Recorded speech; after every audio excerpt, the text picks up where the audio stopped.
What's going on, guys? It's pretty hard to make a good zombie movie now. We sort of reached peak zombie maybe even back in 2014 with The Walking Dead and World War Z, all the Resident Evil series, the Left 4 Dead games, zombies on Call of Duty. By the time Train to Busan was made in 2016, we had passed peak zombie.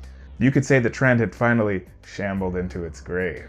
Zombie movies always follow the same sequence. Foreshadow what's coming, somebody gets infected, they infect others, and suddenly there are lots of zombies and not a lot of humans alive, and those few survivors confront horrible choices as they struggle to survive. But the other day I watched Train to Busan, and it was good. So good that it deserves a look. Let's talk about what works so well in this movie. Busan starts with a little subversion done right. Take note, Rian Johnson. There's a spill at a biological weapons compound, and then a guy hits something with his truck. We've seen this trope before, and everybody's expecting it to be a corpse, and oh no, he's gonna get bit by it, you know, Resident Evil 2. But it turns out it's just a deer. In spite of being utterly destroyed, the deer gets up. Next, we meet protagonist Sok Woo. I'm going to butcher all of the South Korean names, but I'll do my best. Sok is a fund manager, the kind of Wall Street dickhead we all hate after 2008. Sok fits the bill, being cold and ruthless and willing to put on a face to cover it up. Sok's daughter is an unloved, no BS kid named Suan. It's Suan's birthday, and all she wants is to see her mom, who lives in Busan.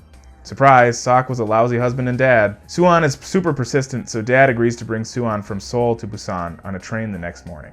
But unfortunately, it's also the first birthday of a widespread zombie outbreak, although the main characters don't know that yet. As that goes down, we get some really cool shots of Seoul burning that provide the scope of the outbreak without showing a single zombie, and a few creepy little hints about what's going on, and then dad and daughter are on a train with a lot of people, and one infected. The infected do their bloody, violent thing, and we get to see what they're capable of. These zombies are fast, evil-looking, and more twitchy than a TikTok video. But most of all, they're tough. We find out later they can be dropped from 100 feet up and still get up and attack. You can funnel them and beat them down, but they will get up.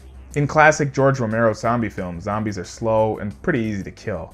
The danger is their numbers and persistence. They're always there, especially when somebody freaks out or betrays the other survivors. By contrast, in 28 Days Later, which is the finest zombie film ever made, the zombies are very fast, and it takes very little for them to spread infection. Even a drop of blood to your mucous membranes and you're done. But these zombies do it all. They run, they mob, they climb over each other, they make zombie ladders, and they are very hard to bring down. And the biggest threat, as in other movies, is the setting. In the confines of a train, survivors can only run or fight through the hordes. And that's what most of the movie is. Sok, Suan, and a handful of other survivors either running or fighting to get to the next safe haven, and there aren't many. As selfish survivors and bad luck do their thing, the survivor pool gets smaller and smaller. We find out what everybody is made of, and we even get a redemption for Sok. So let's talk about how Busan rises up from an otherwise dead genre.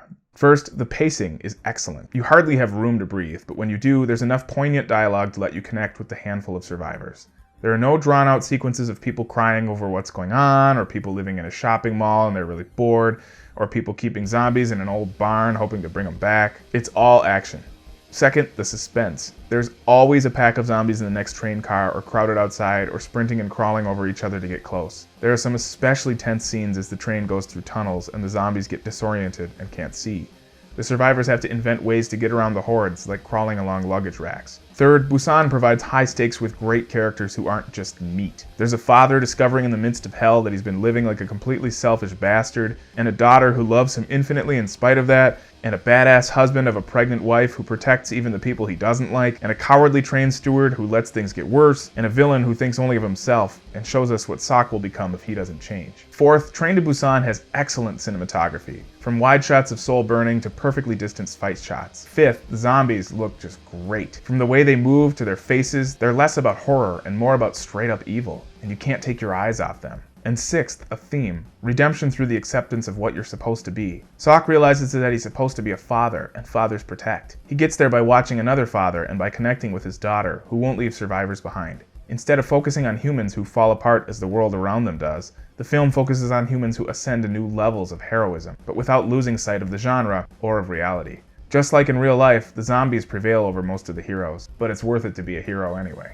Zombie movies are all about how humans face the horrible inevitability of death, whether it's a physical death or the death of your conscience and independent thought. Sometimes the latter precedes the former. But by focusing on characters who don't invariably become selfish and horrible before getting eaten, and by featuring it in a perfectly filmed and edited chase movie, Train to Busan fights its way through the mob and into the silver medal spot of all zombie movies.